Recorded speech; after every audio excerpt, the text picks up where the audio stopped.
అమరావతికి అతిపెద్ద outer ring road కావాలి అన్నటువంటిది చంద్రబాబు గారి ఆశ. చంద్రబాబు గారు చాలా బలంగా కేంద్ర ప్రభుత్వాన్ని అడిగింది. ఔటర్ రింగ్ రోడ్ నిర్మాణం అంతా కేంద్ర ప్రభుత్వమే భరిస్తుంది డబ్బులతో సహా. దాదాపు 16,500 కోట్ల రూపాయల దాకా కూడా అమరావతి చుట్టూ కట్టేటటువంటిది. అది బెజవాడ ఇవన్నిటి కలుపుతూ వచ్చేటటువంటి తెనాలి ఈ ప్రాంతాలన్నిటి కలుపుతూ వచ్చేటటువంటి ఔటర్ రింగ్ రోడ్. అయితే దాన్ని మామూలుగా 70 మీటర్ల వెడల్పుతో కడతారు ఔటర్ రింగ్ రోడ్లన్నీ కూడా. అలాగే కట్టడానికి ప్రిపేర్ అయితే లేదు, అది 150 అడుగులు కావాలి, 150 మీటర్లు కావాలన్నటువంటి చంద్రబాబు గారు అడిగింది.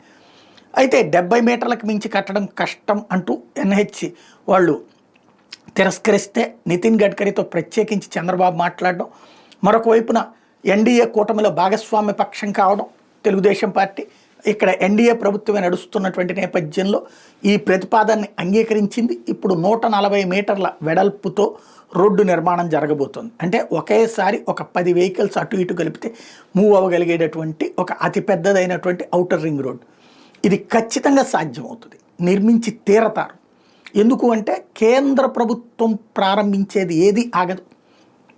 దానికి సజీవ సాక్ష్యం కనకదుర్గ ఫ్లైఓవర్ తెలుగుదేశం హయాంలో ప్రారంభమై అప్పుడు కన్స్ట్రక్షన్ మధ్యలో ఆగిపోయింది.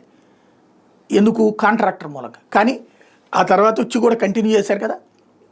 అలాగే బెంజ్ సర్కిల్ ఫ్లైఓవర్ తెలుగుదేశం హయాంలో ప్రారంభమై పూర్తి కాలేదు, కానీ తర్వాత జగన్ వచ్చాక కూడా జరిగింది కదా.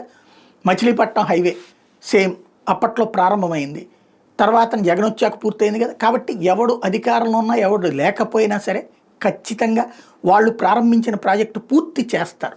వెంటనే హైదరాబాద్ శివార్లలోది అంటారు, కానీ అక్కడున్న రాష్ట్ర ప్రభుత్వమే ఆపుకుంది. అక్కడ కాంట్రాక్టర్ ఎవరితోనో ఇష్యూ వచ్చి తర్వాత కాంట్రాక్టర్ ఇష్యూని సాల్వ్ చేస్తూ రీసెంట్గా కేంద్ర ప్రభుత్వంతో మాట్లాడి సెటరైట్ చేసే ప్రయత్నం చేస్తున్నారు.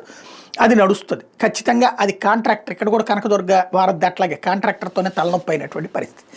ఇప్పుడు వచ్చేటప్పటికి ఇది ఖచ్చితంగా పూర్తవుతుంది. 4 ఏళ్లలో అవుతుందా 5 ఏళ్లలో అవుతుందా అనేది పక్కన పెడితే ఒక అద్భుతమైనటువంటి ఔటర్ రింగ్ రోడ్డు అయితే అమరావతికి రాబోతుంది.